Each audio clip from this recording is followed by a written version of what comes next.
Roger, go for deploy. G'day, Adventure Fit Radioers. This is Jared Fleming, two-time national weightlifting champ. This is part one of part two. In this first episode with Jared, we talk about his background in weightlifting, his assertion to the top of the sport. We also touch on injuries and mindset. So we touch on his back injury and how to rehab that. Also, we touch on his ACL injury and the mindset of dealing with injuries and how to overcome it and how to continue training. So there's a lot to take home from this episode. And then we also go on a bit of a tangent. We get on a philosophical tangent in the GBS. So hopefully you like it. Before we get started, this episode is brought to you by Audible.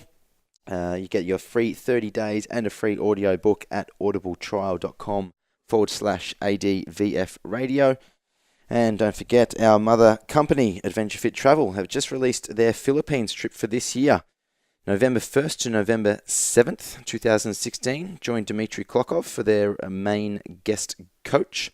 Also, activities include free diving, cliff jumping, zip lining, and a whole heap of awesomeness. Jump on adventurefittravel.com for more info. Anyway, let's get started with Jared.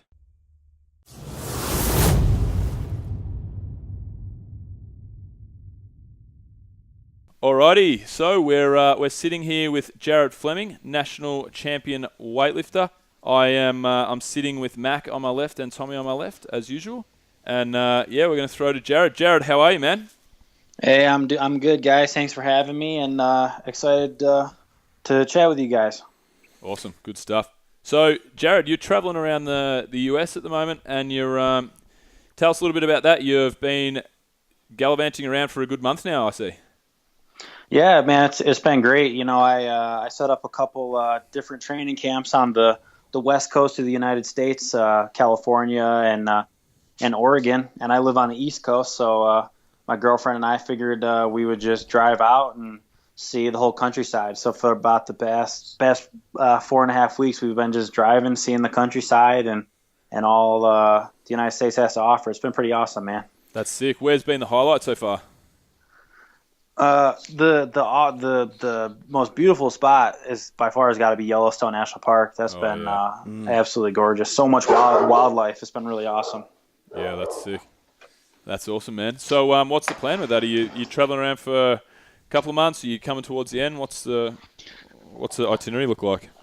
Yeah, it's funny because the trip was only supposed to last about 3 weeks. So, we've been on the road 2 more weeks than we originally thought. But so we're actually in Denver right now, Denver, Colorado, the Mile High City, and visiting my girlfriend's family and just hanging out. I'm actually at their house right now talking to you guys. So after this, a couple more days here, and then we're just going to take about 3 days and finish driving back home to South Carolina. Sick. And is this with yourself and your own brand, or is this through the Outlaw Barbell, or how have you done this? Yeah, so the camps that I only currently do camps with Outlaw Barbell. So the 2 that we had set up were with Outlaw Barbell. One was in Portland, Oregon. The other one was in Venice, California. So. Yep. Yeah, cool. So you're head coach of Outlaw Barbell, and your dad does the programming. Is that correct, or how does it work? Yeah. So really, we both kind of share the head coach position. Right. So whereas I more or less coach and lead the Outlaw Barbell camps, and he leads the programming, but we kind of share those responsibilities. Like he writes the programming, but we kind of work on it together and discuss what we think is best for everybody. And and he usually coaches the athletes in competition because traditionally, before I hurt my knee, I was competing, so he took that role. So it was really kind of a shared head coach position where I filled some responsibilities and he filled others. So it's really been a shared position. That's cool. And since being injured, have you enjoyed the coaching side of it, or are you still really eager to continue as an athlete? I'm obviously still really eager to continue as an athlete. I'm only 24, so I'm still pretty young in the world of weightlifting. But I have really enjoyed the opportunity to just coach and work with people, and there's a lot of I don't know if the right word's pride, but there's a lot to take from being able to coach people and see them progress. And Absolutely. I've really enjoyed that as well. It's been unfortunate the situation, but it's been it's been nice to experience the role of coach for once. I enjoy it. I suppose it'll keep your motivation up through your injury as well, yeah? Yeah. Just continuing to be around it, being in the environment and around the community and keeping me involved and staying relevant has been really nice rather than just sitting at home and, just not doing anything. It's been good to stay relevant for sure. So before we go into your injury that you're dealing with and stuff like that, why don't you tell us a little bit about your background? So you've been weightlifting a long time, I know that, and your dad was your coach. Why don't you tell us how it all started? Yeah, so I started when I was 10 years old, 23 now. So am I 23 or 24? I can't even remember these days. But make a decision, mate. Yeah. Are you drunk? Yeah. I had a little to drink before. Common nerve. There you go. That's awesome. Loosen up. Retired life. But yeah. But no, I started when I was 10 years old, so 13, 14 years ago. I started in, I believe, 2002. And I was it first started out. So when I was 8 years old, I asked my dad if I could lift weights. He lifted weights when he was in college, and he had some old York bumper plates just sitting around the barn. So I grew up on a farm, and he had the weights just stored in the barn. And so I saw him, and I just wanted to be a strong kid. So I asked him if I could lift weights, and he said, "No, you're too young. It's not good for kids." And then I just kept asking him, 8 years old, 9 years old, 10 years old. I just kept asking him if I could lift weights. And finally, when I turned 10, he said, "You know what? I think you might be old enough. I'll take you to a friend of mine that I lifted with in college that still does it, that lived, 15 minutes from us." And, at the time, I didn't know if I wanted to do weightlifting or powerlifting or bodybuilding. I just wanted to lift weights and be strong, Yep. So it just happened to be that the guy, my dad did weightlifting, and this guy did weightlifting. So I started doing weightlifting, and I think it was about 6 months to a year in from lifting, I qualified and won Junior Olympics. Wow. So I was like, wow, yeah. So I was like, wow, pretty awesome. I'm pretty good at this, so I might as well stick with it. And I did other sports all through middle school and high school, and then my junior year I got an offer to go to college and lift weights on a scholarship, and took it, and the rest is history. Wow. That was going to be one of my questions. One of my next questions when you were giving us the intro was, when did you start to take it seriously? But I suppose if you're winning the Junior Olympics, you're obviously already at that point where you know that you can take it somewhere. But how did you kind of, as a youngster, your dad and yourself, how did your dad manage you? How did you manage yourself? How did you get through the stage of, say, 12 to 16 to when your body's matured a little more? What did the training look like? Yeah, I was really fortunate to have such a great, group of people around me, with my dad, and my very first coach, the guy that lifted with my dad in college. His name was Jim Storch. And they're both just, my dad and Jim are both great guys, and they had my best interest at heart all along. And the big thing was my Jim and my father wanted me to continue to be an athlete. They didn't want me to specialize at a young age. Yep. They were like, do soccer, play football, do tracks, do whatever you want, but, be an athlete. So, from 10 years old to 18, I played soccer, I played football, I did track and field, I wrestled in high school. What was your second sport, would you say? What was the biggest passion outside of the weightlifting side of it? Probably soccer or yeah. So I actually played I played varsity soccer in high school, and I played on a travel team for New York State. I was in like a pretty good program. So a lot of the kids I played with went on to take full ride scholarships at big universities and things like that. Right. So soccer was really my first love. I played soccer, from the time I was able to run around. That's funny because is it bigger in the States than I'm aware? Like, it started to grow in Australia over the last 10 years, but it wouldn't really grab it, like, it wouldn't really stick out to me as a sport that people gravitate to in the States. Was there many of your friends at the time as well that were playing soccer, or was it a pretty niche little sport over there? Or? It's pretty big for young kids. At the age I started soccer, they didn't really have football. I can't remember what age I started, but really they only had softball or t-ball for kids, and they had soccer. And I just played soccer at a real, I probably started around 5 years old, and I was really good at soccer as well. So, kids would just gravitate to what they're good towards. And, I just kept playing soccer, and I did a little football and a little wrestling, but I was better at soccer because I'd done it for years and stuck with it. And then, like I said, when I was 10 and I found weightlifting and I was really good at that, that was when I kind of made, when I was 10 and I won Junior Olympics, my parents said, "Hey, what are your goals in weightlifting?" And I said, I want to go to the Olympics someday. And they were like, "Wow, like that's a real serious goal." And ever since then, I just weightlifting. I did everything else, but weightlifting was always in the back of my mind what I wanted to do. Are you sure you didn't want to take up a T-ball career? Yeah, Man, I was the best at that at primary school. Like That was the sickest sport. How You just got to good. swing for the fences every time. It's a stationary ball, and some people got striked out. yeah. Oh my god. Some people That's suck. too funny. Oh, that's cool. So when did you get to national level competition representing America?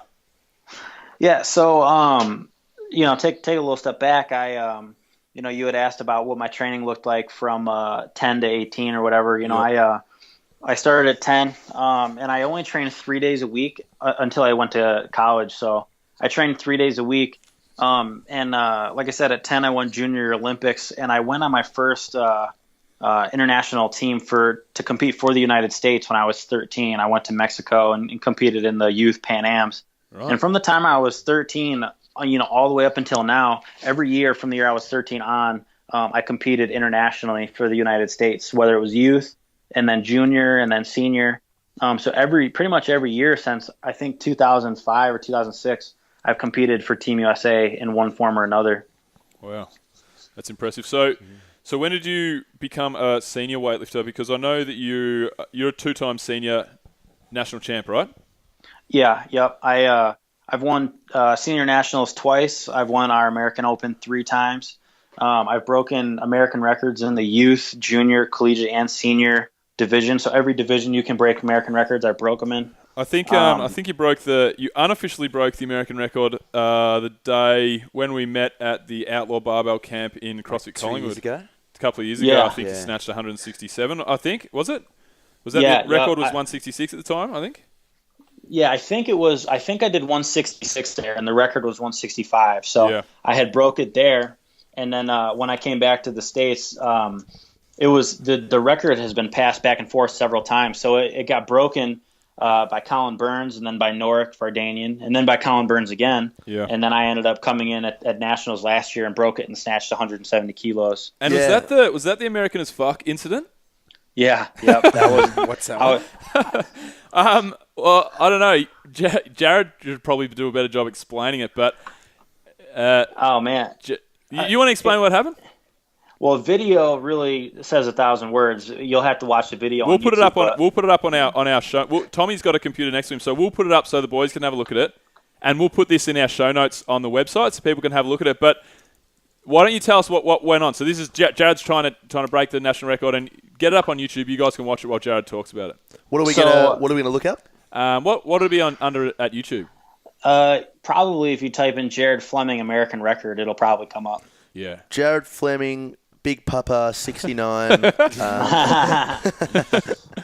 But so what had happened was there's a company in America called American as Fuck, and it just really caught my attention because my image and what I feel strongly about is just being American. I love this country, and I just love and proud to be American, and their company really meshed with the image that I was trying to portray. Yep. And so I gravitated towards their designs. Well, anyways, I had broken the American record and in competition unofficially. We're watching it on Hook Grip now, which is beautiful. So we'll put this in for the listeners too. I've just so you know, Jared, I've snatched 100. Hey, it's not too bad, man. Thanks, man. Don't give him credit, mate. We just watched your first snatch. So take us through. Keep with your commentary. Keep us going with your commentary. That is a cool celebration. Oh yeah. Sorry, Jared. Oh no, that's good, man. But I broke the American record at a meet in Florida unofficially, and I was so confident that I was going to break the American record officially at Nationals that I had that shirt on underneath, and I knew that if I broke the record, I was just going to be so pumped up and just go crazy. So I figured that shirt was just appropriate for breaking the American record, and I was so pumped up after doing it, I just got a little crazy. What about wasn't there a bit of backlash though? The chairman of the board of USA Weightlifting came back right after I did it and started yelling at my dad, who was back there coaching me, and said he can't effing do that, blah blah blah, and was going crazy. And he was like, if he does it again, we're kicking him out of the competition. And so nothing actually ever came of it, but I was a bit concerned that they might hold it over my head. So, but nothing ended up coming of it. I just apologized and everybody was cool. That's good. With it. But I ended up selling about 500 of those T-shirts. It was pretty awesome, you know. That's what I was thinking. Yeah. That's what I was thinking. So yeah, cool. So let's go. When did you first become national champ? Because was that before you had those back injuries? I remember we spoke a year ago when I was going through my back issues, and now you're obviously on the other end of it, and then you've re-injured your knee. But was that before the back injury? Yeah, so I won my first I won my first American Open when I was 17. So I won, or was it 17 or 18? I won my first American Open at 17 or 18. And then I won my first nationals when it was 2013. I think I would have been 19. Yep. So I won nationals when I was 19 in 2013. I should have won the 2 years previously, but in 2011 I was competing at Junior Worlds instead of nationals. And the total I did would have won. Right. And then 2012, when I was 18, I ended up bombing out and losing. And then 2013 was the first year that I was there and put a total. So I won in 2013, and then it was after nationals before World Championships. So the competition was July or August. Won, and then I hurt my back in like September, and then World Championships were in October. So I won my first nationals right before I ended up hurting my back. Yeah, right. Wow. So yeah. I remember you saying I think it was the exact same back injury as me. So two bulged discs and a torn disc. Am I right, or what was the injury? Yeah. I had bulging discs in L4, L5, and L5S1, which are the lowest discs in your back. Yep. And it was really more or less chronic. Lack of stretching and weakness in my low back.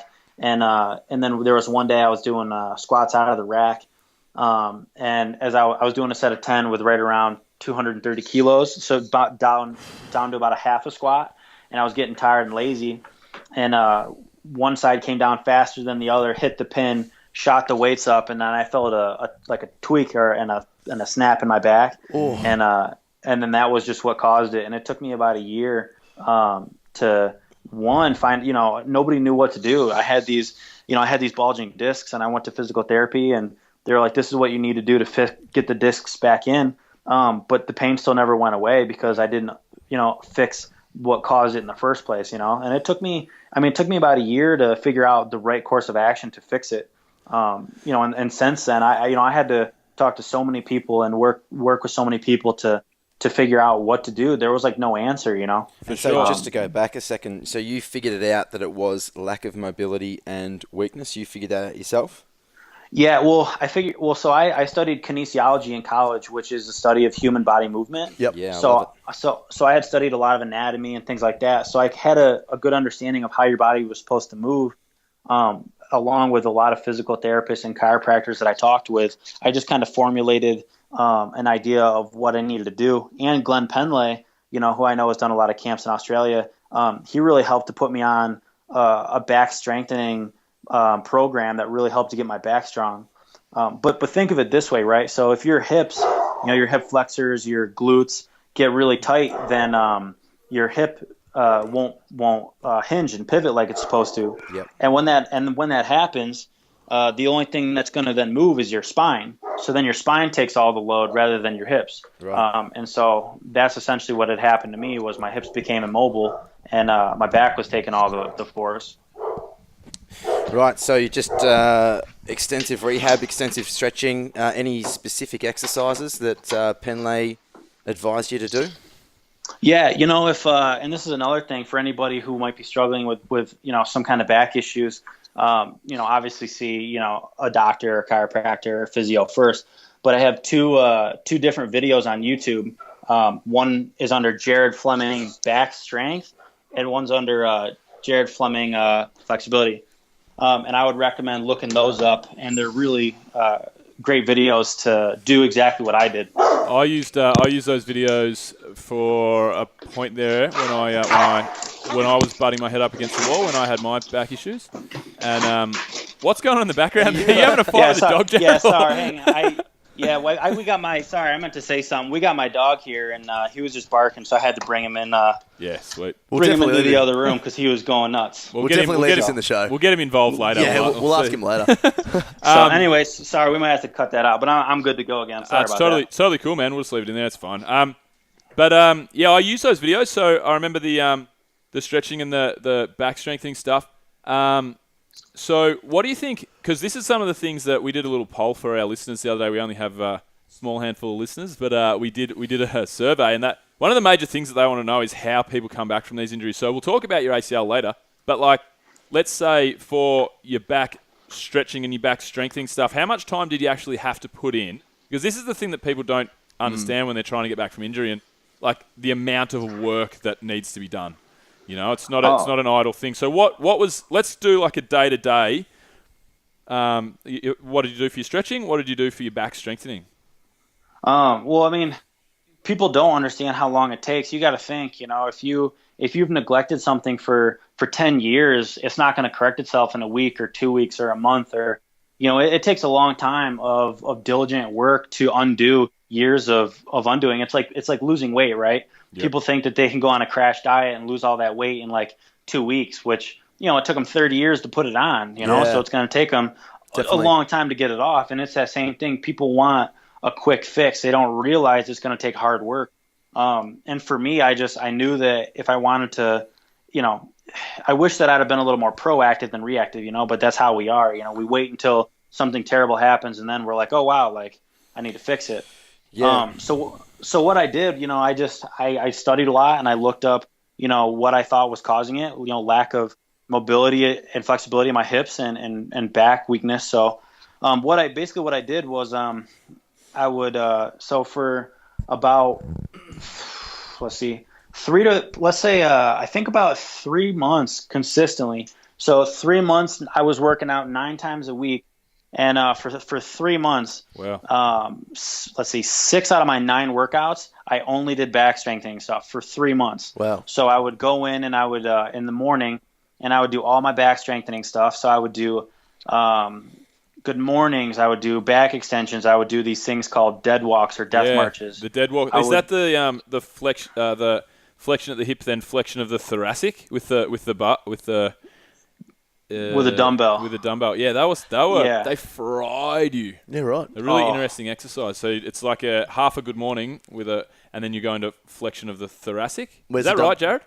Yeah, lumbar spine. So your low back. You go through flexion of your lumbar and then into extension. Yes. So rather than in weightlifting, we always do isometric training, which is holding the muscles or your back or whatever in a fixed position and then lifting. But we never do eccentric or concentric of the spine. So you only get strong in isometric, not eccentric or concentric. So I started practicing going through eccentric loading and then concentric loading and training my back in a different way that had never been trained before.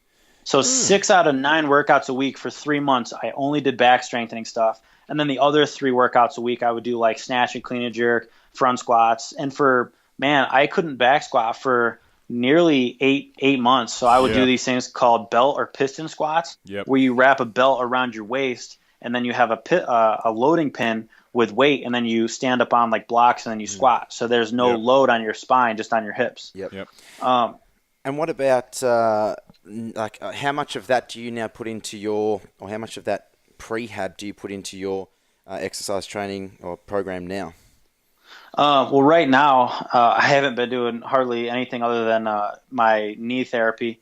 But before I hurt my knee, I wasn't doing nearly as much of it. So for about a year, I was doing back strengthening stuff probably 3 to 4 workouts a week. But I would add it on top of my workout. So whereas for 3 months it was my workout, after those 3 months, I just slowly would scale it back. And then right before I hurt my knee, I was probably doing it 3 days a week. 3 workouts a week. I would pick probably 2 exercises and add them into my workout just as just a maintenance type thing, you know. And would you recommend that people sacrifice one day of training for this prehab stuff, as in prevention's better than cure? You know what I would do if I were to do it all over again? I would have been adding it into every workout. So, like, there gets to be a point where, you know, certain strengths, you know, you don't need to work on as much. Like, my philosophy on training is you need to assess and find what your weakest link is, and you always need to be working what's the weakest. And that might change, you know. So say 6 months you're back, you know, you assess, hey, my back's weak. You spend 6 months really strengthening it. Well, then you know what? Your back might be up to par, and then you've got something else. So my thing is always work whatever you're weakest at and bring that up, and then everything will come up.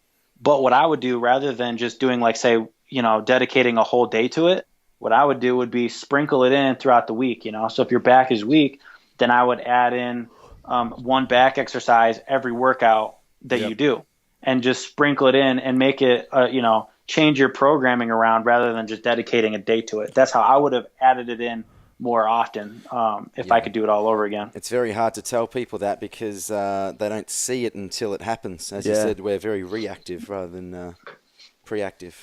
Proactive? Yeah. That's the one. Oh, yeah. And the other big thing, too, man, is nobody wants to stretch out. Now, ROMWOD has been beautiful. ROMWOD and Mobility WOD and things like that have gotten people, you know, actually stretching, but nobody wants to do it. Everybody's – and I was this way forever. I was like, you know what? I'm going to bust my ass as hard as I can in the gym. And then I was so tired I didn't want to stretch, so I would go home and go to bed. But years of doing that caught up with me, and you know, it got to a point where I was like, you know, if I have to cut an exercise short to make sure that I can stretch for 30 minutes, then I got more benefit out of stretching than those last 30 minutes, you know, doing some other type of exercise. Yeah, absolutely. And certainly while you're warm as well.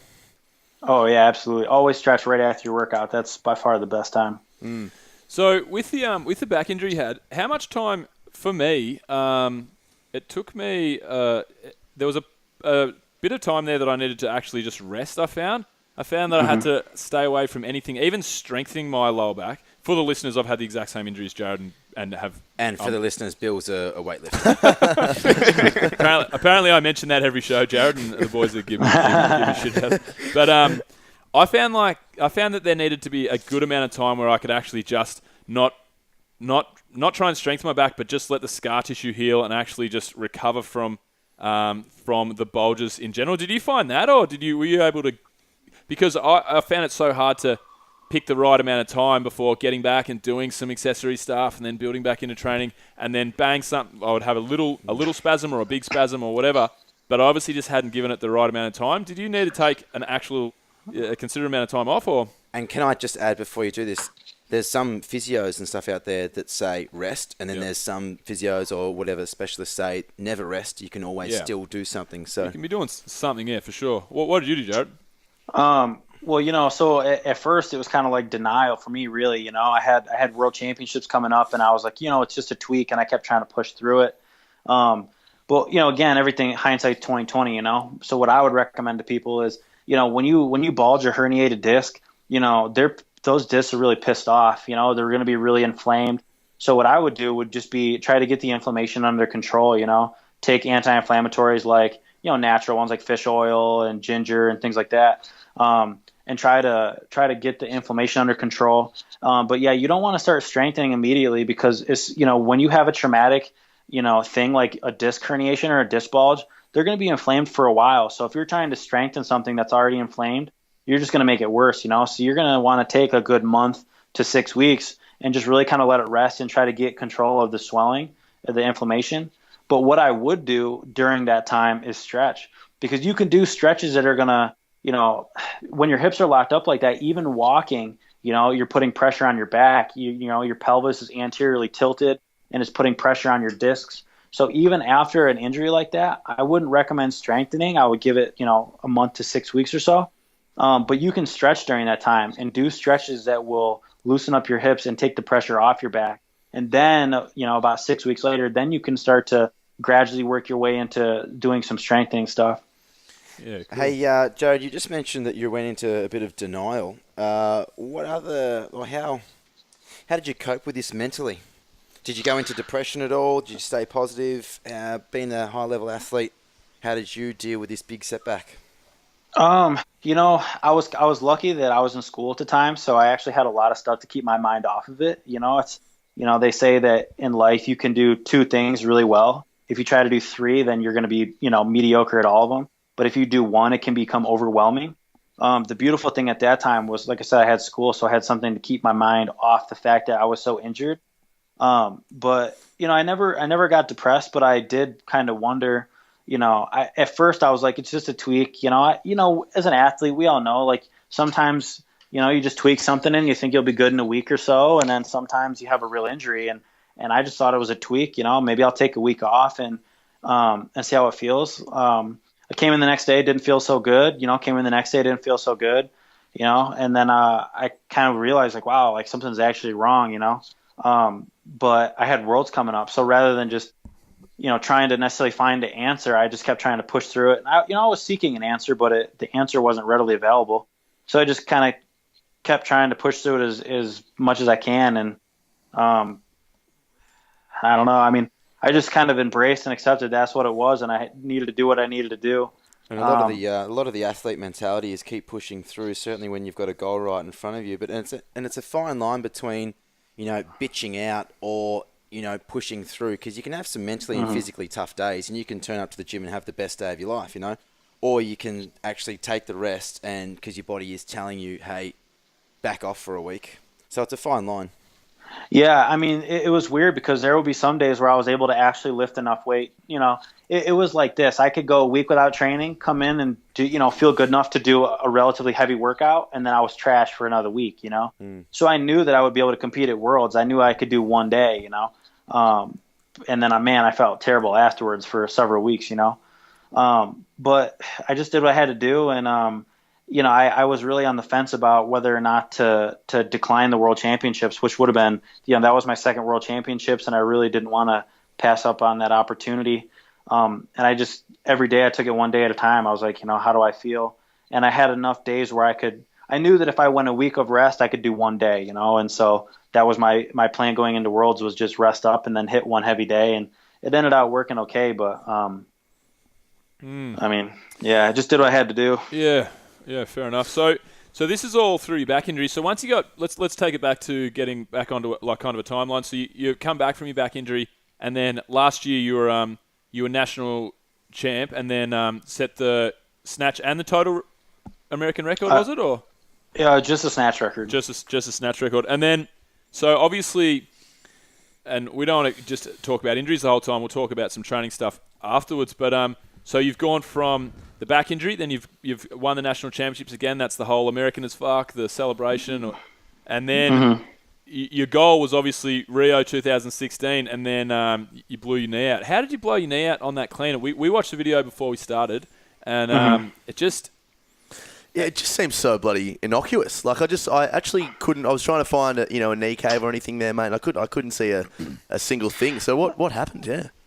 It's so crazy. And I got a hook grip. Nat Arem, the guy that runs hook grip, sent me like a super high definition slow mo video. Yeah. That I tried uploading to YouTube. I don't know if it's on there. Symphony orchestra going online at all. Yeah. Dun, dun, dun, dun. yeah, something like that. But so that really helped to see exactly what happened. But my back injury was chronic. That was negligence on my part. But the knee injury that happened at Worlds was the most random. Oh. I had no knee pain. I never have knee pain. My knees are great. No knee pain. Every warm up was good.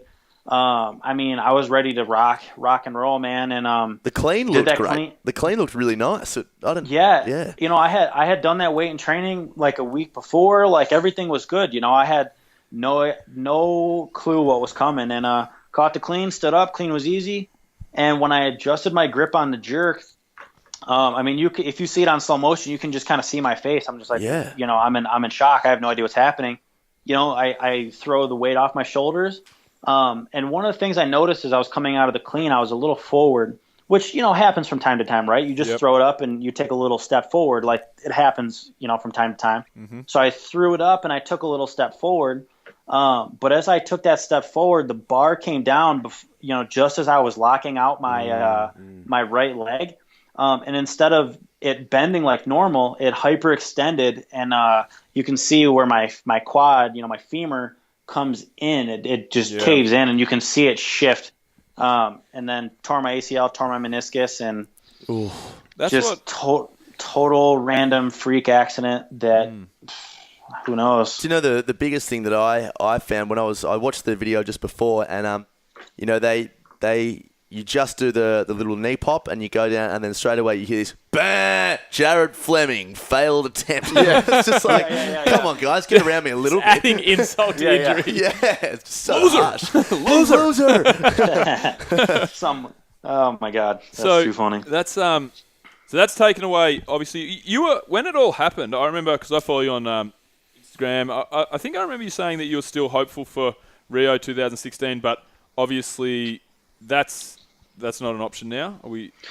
No. Well, you know, it's really unfortunate because had I have made that lift that I tore my knee on, the United States would have gotten 3 spots to the Olympics for the men, and we end up with 0. So that one lift made all the difference. Yeah, and had I have made one more lift after that, which would have been the same weight that I made at nationals, then I would have been given the automatic Olympic spot like Jenny Arthur did.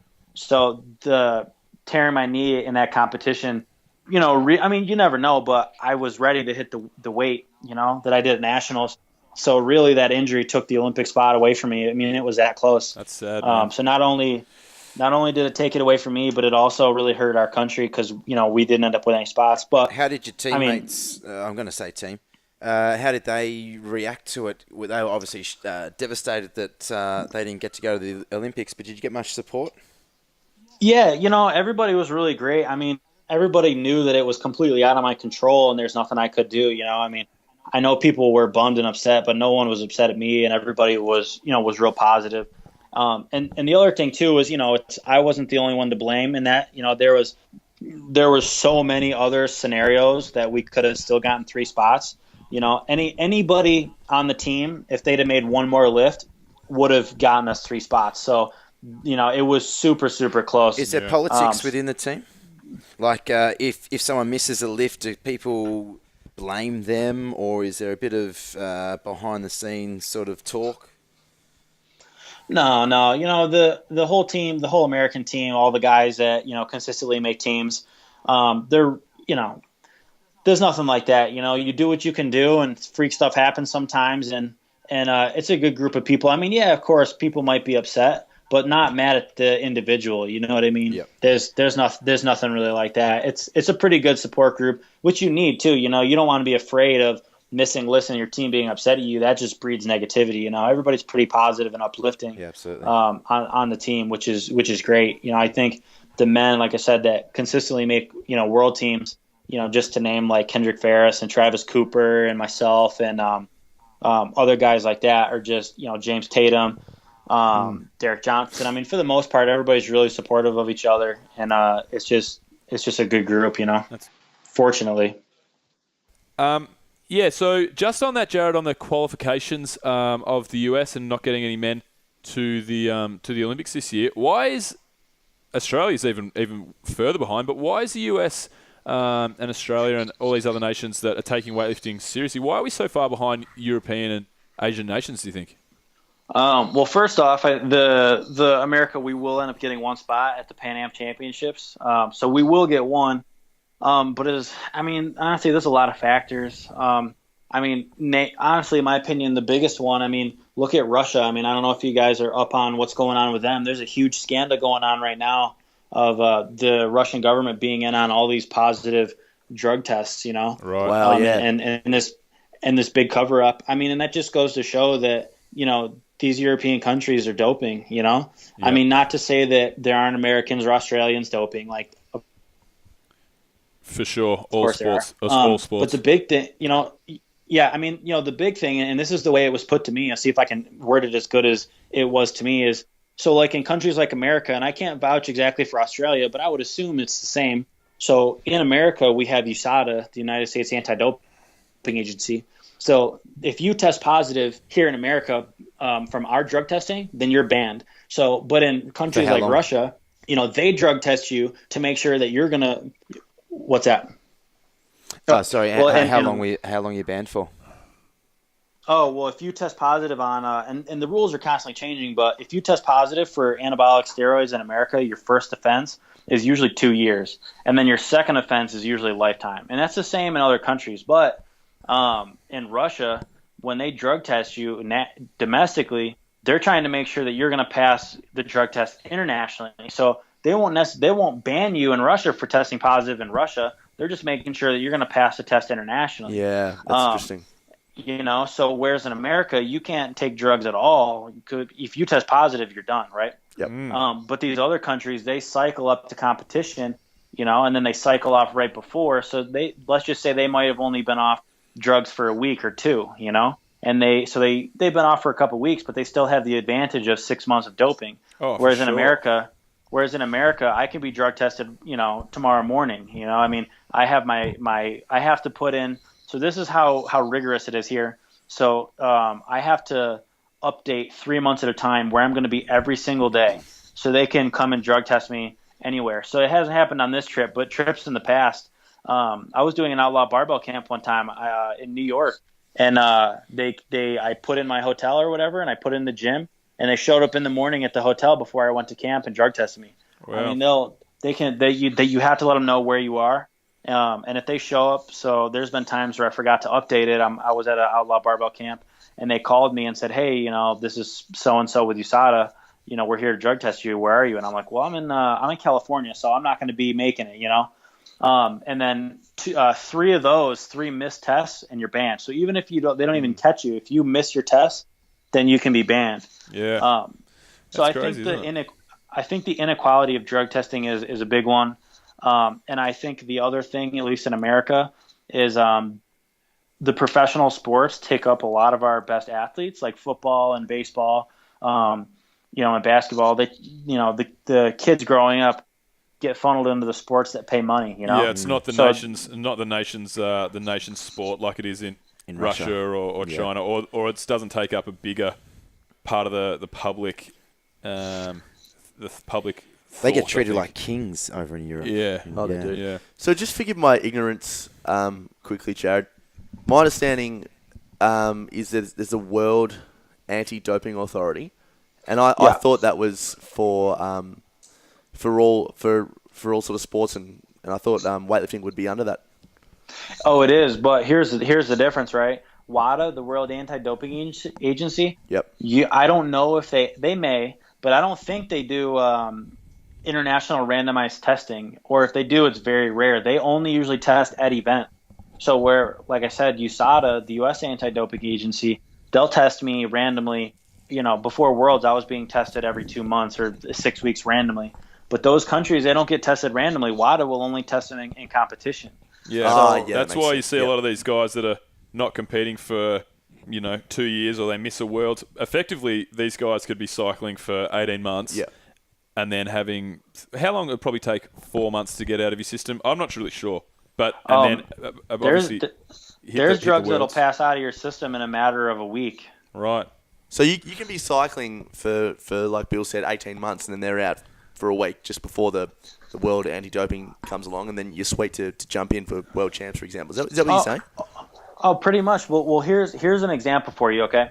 So this last year, the World Championships were in Houston, Texas. It was the first time they'd been in the United States in like 20 or 30 years. Yep. And so when they do an international competition like that, the national drug testing is like the long arm of WADA, right? So USADA, the U.S. Anti-Doping Agency, acted as WADA for the World Championships, and so the American drug testing had come up with like a new test that would test back a couple days further back than any other drug test before, and that knowledge didn't get out. So at the World Championships, there was a record amount of people who tested positive than in World Championships prior, and the super heavyweight, the Russian who broke all the world records, if you remember that. Yeah, Lochev, or whatever his name is. Lochev. Alexei Lochev?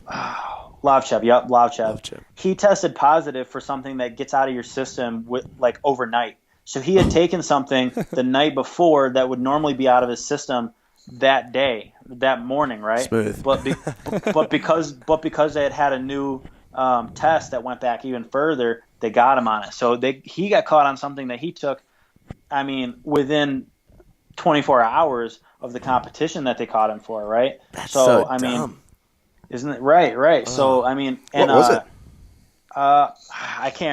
To be honest with you, I can't remember. It was like this Just might sound wrong. cornflakes. I think, yeah. I think it was some type of, I don't even want to say it because I'm not exactly sure. Sure. Yeah. You don't want to speculate yet.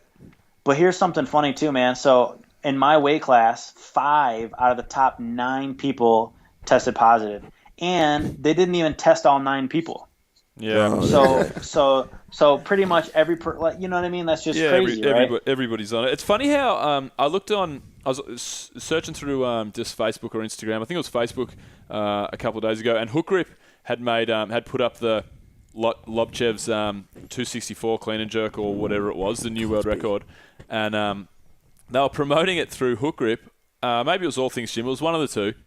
Which is fine, but the point that I'm trying to make here is there's not a whole bunch of stigma attached to getting popped as a drug cheap, because a lot of these guys will come back in a few years and be a respected member of the weightlifting community, win medals in certain events. Is that a fair statement, Jared, do you think? Oh, yeah, that totally. But here's the thing, man. All of them are – not all. That's not fair to say, but such a large majority of weightlifters in Asia and in Europe are doing drug testing are doping, that it's kind of like, oh man, that poor bastard, he got caught. You know what I mean? Yeah. Like they're all doing it and they don't look down on it. That's right. You know, they're just like, man, sorry, too bad he got caught. And that's just how it goes. You know, I mean, to them, that's just part of it. It's like the Lance Armstrong mindset kind of thing, all the way They're all through doing Europe and Asia. It almost becomes who can cheat the best then, though. Really, I mean, Yeah. I'm not saying the training they're doing isn't enough or more than enough, because they're still training a ton. But whoever's on the best drug or anabolic agent is probably going to come up top if they're all doing it, you know? Yeah. You know, I mean, and don't get me wrong, like they're training just as hard as anybody. Of course, and in a way, they might be training harder because with drugs, They're you know, able to. anabolic agents, all they really do is they allow you to recover faster. That's truly what it does. It doesn't directly increase muscle. It doesn't directly increase strength. It directly increases the duration of, or decreases the duration of time it takes to recover your muscles. Yep. So they can train harder, they can train longer, in a sense, because of the drugs, you know. So they're training just as hard, but you're right. I mean, it's not level fair playing across field. the board. Exactly. I can judging by the conversation, I kind of can gather your thoughts before I even ask the question. But how does that make you feel as someone who's dedicated their life to weightlifting, who's really naturally talented, and who is at the top of the heap nationwide? When you get to the international level, you're not quite at the top of the heap. How does that does that really frustrate the shit out of you, or what? You know, I mean, ever since I was a kid, not a kid, but you know, when I started competing internationally, I knew that it was unfair. Yeah. And my thing was, if I could be the best in America, which I knew was a level playing field, then to me, you know, I would be not satisfied. You know, you're always striving to be better, but I would be happy and proud of myself. You know, if I knew that I was the best of the best in a level playing field, then hey, you know, I was the best. You know. Yeah. But you know, and I honestly believe that I can medal at the World Championship someday. You know, my best snatch is 170 in competition, and I think 176 or 177 got bronze at Worlds in my weight class last year. So, I mean, I'm not really that far from Not at all. getting No, it's a medal. definitely an achievable goal to have. Yeah, so even with the playing field not being level, I still believe that it's possible, you know, for people to medal. So, hey, you know, being the best in America is something I can be proud of and you know, hang my hat on someday if that's all that happens. But I'm certainly going to be striving for more, you know, even though I know that there is inequality. Yeah, absolutely. Hey, Jared, we're going to change it up. Well, not change it up, we're just going to change the mood. We're going to throw to a segment called GBS, The Good, the Bad, and the Science, where we pretend to be pseudoscientists and talk about some interesting topics. So, Tommy's got this one. Jared, are you a science man at all? A science man? I love science. Ah, good. Beautiful. I love you even more now. Yeah. You went from a 6 out of 10 to a 9 out of 10. Okay, so I start off with the good, something that's happened in the news, something not so good, the bad, and then we throw it to, like I said before, the sciencey. Okay, so I'm going to start off. Heading for Europe or North America on your next holiday? How about adding another continent to your itinerary? Europe plus North America, with a stopover in Asia for a few days, at about the same price as a return to Europe. So they've basically, that's the title of the article. They're developing what's called a around the world ticket. So around the world tickets can be fantastic value provided you buy from the right seller, and they can vary enormously in price. I'm pretty sure they've had these for years, Tommy. Have they? What date is this? This article was from 1973. Are you sure they've had it? They've had round the world tickets for ages. Because I remember when I first travelled in 2010, when I was 21, I inquired about around the world tickets. What? Oh my God! I didn't know that. What are you doing? Oh my God! Oh, I should have put more.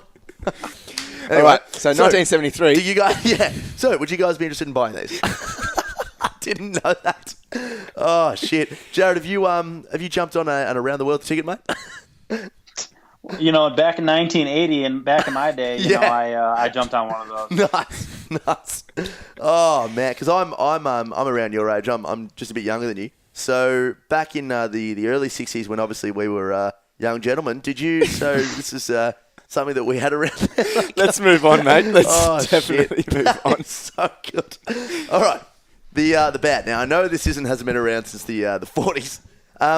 Does legal pot make roads less safe? This is coming from the US, because obviously you are a man from the US, so I thought I'd make it local into your backyard. At least 20 states could pass laws this year legalizing medical or recreational marijuana use. As many as 11 states will vote on marijuana on a ballot measure in this fall's election. While legalizing marijuana will almost certainly decrease the number of non-violent offenders held in custody by law enforcement, legal pot presents a new challenge for authorities in the form of impaired drivers under the influence of marijuana. Now, you're in Colorado, am I right, at the moment, Jared? Yeah, man, I'm in the state where you can do just about whatever you want with marijuana. I was going to say. that shit up, Jared! 420, please!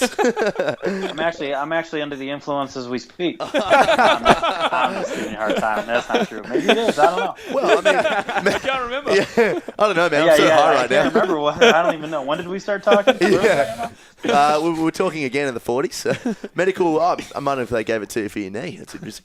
So, yeah, how is it over there? Is tons of impaired drivers, mate, or what's the go in Colorado? I mean, so right now in the states of Washington, Colorado, and Washington, D.C., which is a district, not a state. Sure. Though it's completely, and I think Oregon too. I'm not exactly sure, but more and more states are legalizing it. To be honest, I mean, I think marijuana should just be like alcohol. You should be 21 years old to possess it, or 18 or whatever. I don't know. And it should be like alcohol, in that, you know, if you're under the influence when you're driving, then you should be arrested. If you're in the privacy of your own home, I mean, it's a plant, grows in the ground. It's not man-made. 100%. Why not? I don't know. I mean, that's my opinion. I don't really recreationally smoke. I don't personally enjoy it, but Yep. I mean, I think that, it's not smoking marijuana has never killed anybody. Alcohol's killed people. Other drugs will kill people. I don't think Every that single day. there's any harm in that. Yeah, you just regulate it like alcohol and let people do what they want. In my opinion. Yeah, I think if you do regulate something like that, there's that whole argument about regulating drugs and all that sort of thing. But if you can look at it maybe as it's a less harmful one maybe than some of the others, if you regulate it, people won't be so for trying to do it and do it in copious amounts because it's legal, and that whole thing of rules are meant to be broken. I remember when I tried it once or twice, and I don't do it, but I just tried it, and I just got super happy. Yeah. Wasn't that bad. The government can tax it too. Yeah, that's right. Mm-hmm. So it's obviously you don't want all tons and tons of money going to the government, but that can be spent on schools and roads and infrastructure. Yep. And I believe, I'm not sure if you know anything about this, Jared, but I believe that the aggravated assault percentages, drink driving percentages, they've all dropped, or they've all the figures are going in the right direction. Yep. Basically through the release of through the release of the ability to smoke marijuana. So that's interesting, isn't it? That is, I haven't heard those statistics, but I believe it. That's interesting, I mean, honestly, I think the only reason that marijuana is still illegal is because of tobacco lobbyists, I mean, if marijuana is out there for people to smoke, I think that tobacco companies would lose money. But I did hear something recently that one of the largest tobacco companies is buying up a bunch of small marijuana stocks. And so basically they're gearing up for, to basically start up that in that industry when it becomes legalized. I think it's only a for matter years, of time, tobacco isn't it? companies. Oh yeah, absolutely. I mean, for it to be illegal is kind of crazy. I mean, what harm really is it? I mean, you have big pharma putting out drugs like Vicodin and oxycodone, OxyContin totally that are correct. terrible for your liver, your kidneys. You know what I mean? That when you could, medicinal marijuana is a natural painkiller and it's way better for you. So, I mean, for it to be, I mean, that's the other thing too. Pharmacy companies don't want it to be legal because, they're going to lose money. People can smoke a joint or whatever, take a marijuana pill, with and they don't have to pay for all these other crazy drugs. So drug companies lose money. So I think that it's just lobbyists keeping it from being legal. Yep.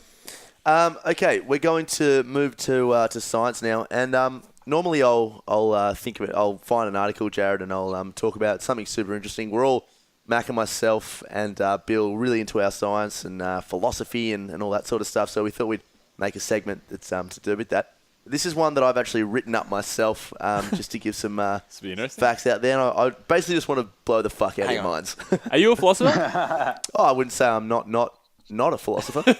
So you're not a philosopher. So you're not a philosopher. So I'm not a philosopher, no. Triple negative is the triple negative. And so you've written this, I've and written then this. you just said 100% fact. So this is 100%. Well, I researched it, and I wrote it up. Yeah, You copied and pasted. I copied and pasted it. Yeah. Whatever you go, don't look up Wikipedia because that's all. That's all this. Now, I did read. This is stuff that I already know because I'm obviously quite smart and super sexy as well. For all the guys out there, Tommy's number is... Hey, bars get the guys. Okay, have a listen to this. Okay, so let's break it down and have a good old chat about the size of the universe. This is mind-boggling stuff here, lads. Our brains struggle to comprehend how big the universe is because everything here on Earth, and even the Earth itself, is very small when compared to the immense scale of the universe. In the time it took you, or the time it took me, to read this far, that's definitely not copy and pasted. Shit. Oh, damn it. In the time it took, you can read more about this at wikipedia.com. In the time it took me to read this far, a photon of light leaving the sun has travelled about 10 million kilometres, equivalent to travelling around the Earth 250 times. Light, obviously what we use to measure universal distances, is our fastest known mover, essentially. Now, I want to give you guys some perspective here. Because light takes time to travel, when we look up in the night sky, we only see things how they were or how they were as long as the light from them took to come to us. So if we look up at the moon, and let's say it takes light about 6 minutes to travel from the moon to Earth, we're seeing the moon as it was 6 minutes ago. Everybody with me so far? Everybody learned that in grade 3 science. Yep. Very good. Continue. So let's put this on a bigger scale. It takes light 2.5 million years to travel from the Andromeda Galaxy, which is our closest galaxy, our next door neighbour, if you will, to reach Earth. So whatever happened 2.5 million years ago in that galaxy is what we're seeing now. The whole universe is littered with galaxies, just like the Milky Way and Andromeda, and using our most powerful telescopes, we can see light from galaxies that have taken more than 13 billion years to reach us. That's our rough estimate of the age of the known universe, as we haven't seen beyond that. We are fairly certain that there is universe beyond what we know, but light hasn't actually travelled that long that we actually know it's there or not. Okay, so imagine that a photon of light is emitted from a point on the edge of our observable universe. While that photon has been travelling through space, the universe has expanded. We have moved away from the point where the light was emitted, and it has moved away from us. Though the light might have only travelled for 13.8 billion years, the distance from us to the point it came from at present is 46 billion light years away. Jesus Christ. Now, bring yourself back down here in the room, and I want to ask you guys this. Over that time, how many intelligent civilizations do you think have lived and become extinct and will again? After all of that time. It's a good question. Yeah. I'll start. Please. I think that there has been 50 trillion civilizations in the universe in that time. I think that they can work out with statistical kind of analysis, as far as we know, how many galaxies are able to harbour life, how many planets are in those galaxies, so on and so forth. And it's so minuscule, but the universe is so big that you'd have to be really silly, in my opinion, to believe that there hasn't been tons and tons of life, and some of which would have evolved to the level that we're at. I don't know. And beyond, surely and beyond. There are trillions of planets that have the possibility to harbour life within galaxies, and there are trillions of galaxies. Jared, do you have a thought on this? Yeah, man. So let me break into my scientific brain here. Yep. I mean, to be honest with you, so something interesting that my dad used to tell me when we would talk. I'm definitely interested in science and philosophy and the purpose of life and all kinds of stuff. It's really up my alley, and I spend a lot of my spare time kind of asking myself these kinds of existential questions. And one of the things that my dad told me when I was younger, I asked him how big the universe was, and he said it's infinite. And I'm like, how can something never have an end, right? How can it not have a beginning and an end? And what he said to me is, he said, imagine the universe, right? Like, say you come to like a wall, that's the end of the universe. And then he said, what's beyond that wall? There's got to be something beyond that, right? There's no wall that's just containing the universe, because there would have to be something beyond it. So the universe is infinite, right? Which I feel like our human brains, at the level of consciousness that we're at, can't even comprehend what infinite means. So as far as, you talk about 46 billion years or whatever of time, but if the universe is infinite and has no end, then wouldn't that mean that there's been an infinite number of life forms?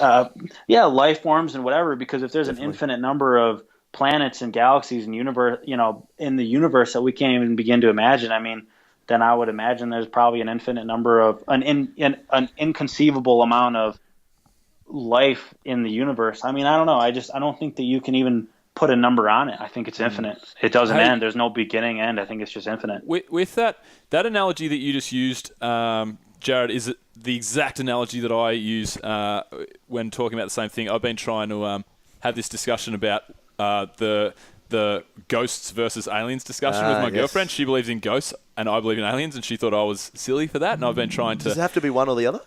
Well, that's right. But what I the example that you use in the analogy of the wall of the universe, like where does the universe end? Obviously, have you ever? I'll ask you, Jared. Have you ever used that same exact analogy when thinking about life and how life started? Because when you said how there's a level of consciousness or a level of understanding that we don't have, and I don't think we'll ever have, because if you use that same rule and apply that to life, obviously the universe was created, but who put that there?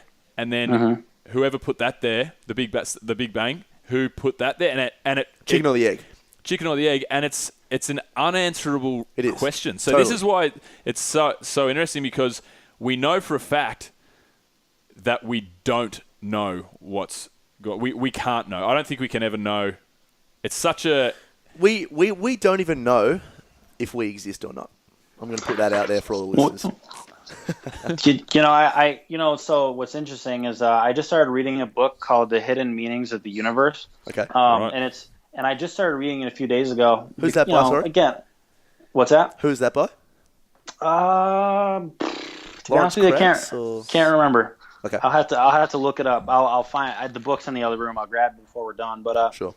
Yeah, Hidden Meanings of the Universe or Hidden Meanings of the World or something like that. And what it poses a question of is, it says, do we really exist, this and that?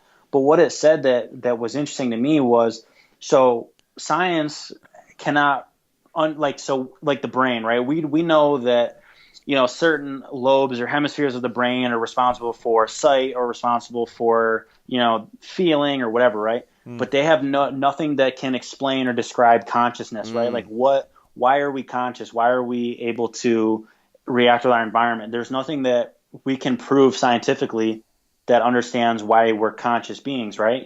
That we can recognize ourselves as living. So the question he poses is, what, did consciousness create matter, right? Did consciousness create everything that we know as planets in the universe, or did matter create consciousness?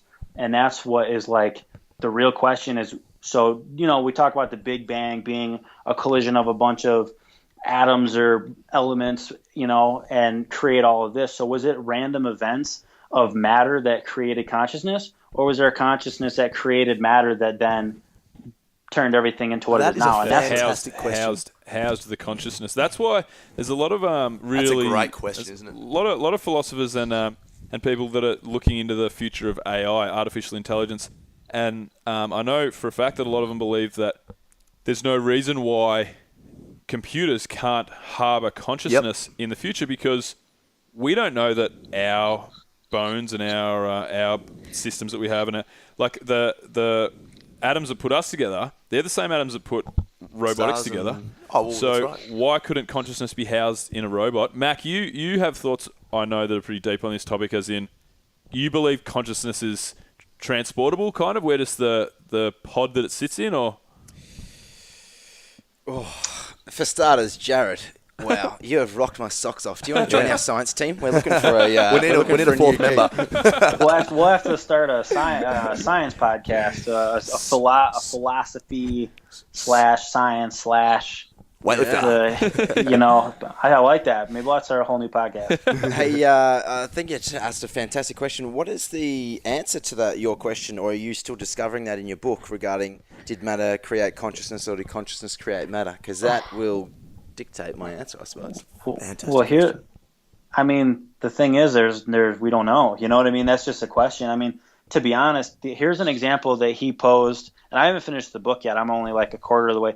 This book, I'm on page 60. I'm 10% of the way through the book, and he's already completely like starting to reshape the way I think about things, right? Wow. It's just incredible. And like I said before we get off, I'll find the exact name of the book and the author. Yeah, we'll put it in the show notes for the listeners. I've already looked it up.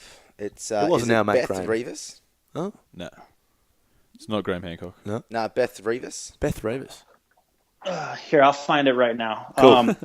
But what I'll say while I'm grabbing that book is he gives an example for us, and what he says is, think of any action that we do, right? If you reach out to touch somebody or anything like that, right? Your consciousness that we can't explain, right? Your thoughts, the consciousness of you had an idea that I wanted to touch something, so that consciousness created something physical, something tangible, right? So the consciousness of your mind gave you an impulse to do something. So in that sense, consciousness is creating a physical thing, right? I see where you're going with this. I think I do as well. So with that same concept of your own consciousness creating something, then the universe would be like the same thing, right? The consciousness 100%. of the universe, whatever that is, it's beyond our comprehension, right? Created the world and everything as we know. But anyways, I got the book right here. It's a New York Times bestseller. It's called The Secret History of the World, and it's by Mark Booth. Mark Booth. Nice. I've heard that name before. Yeah. Came out in 2008. That what you just said before, I just want to really simplify that for everyone that's not as sciencey as we all are. I just had a thought then. You said how our consciousness created. Let's just say I'm looking at a guitar right now.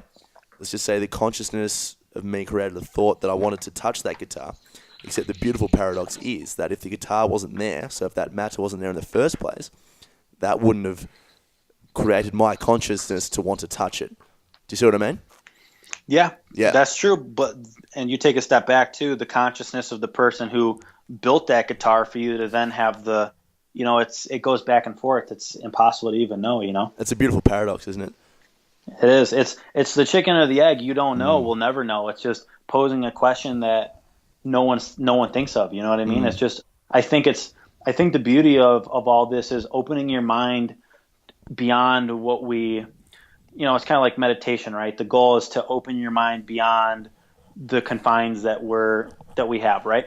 And broadening your consciousness. I think that's what these questions more or less do, because we'll never we'll never really know the answer. No. But I think the beauty of all of it is opening your mind to the possibility of these things and learning to think beyond the confines of what we know. Yeah. Have you had DMT? No. Okay.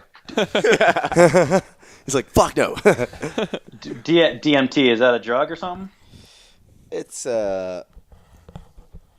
It's a mind-opening experience. Oh, I've a never. hormone releaser. Interesting. I think I've heard of it, but I've never taken anything like It's that. the before. drug that's. It's the drug that's. It accesses your subconscious. Is it kind of like? Is it like mushrooms or something like that? Yeah, it's a psychedelic, I suppose. It's the psychedelic element that's in ayahuasca. You know the drink that people go into the Amazon to drink. You can actually synthesize it and you can buy it in a DMT in the pure form, and it gives you really wild visions. I haven't experienced it. Max played around. That had some really crazy experiences. It's a drug that's released when you're born and when you die. So it's released in the human body, and they say that when you dream really, really deep dreams and you get immersed in that crazy lifelike dream, and that can be a small release of DMT in your body. Should we get back on track? Yeah. We're Alrighty. little off track here, but it's all interesting philosophy and questions of the universe. It's so interesting. It's interesting how history welcome to the and team, mate. life are. They're the best, aren't they? And they're so important. All right, part 1 done. Lot to take home from Jared's first episode. Stay tuned for his second episode to come. If you liked this episode, and even if you didn't, subscribe to iTunes. You can find our show notes on adventurefittravel.com/podcast, where you can also join our mailing list where you won't miss out on any updates for the episodes, blogs and promotions, and everything to do with Adventure Fit and Adventure Fit Travel. Until next time, bye. Discovery Roger, go for deploy.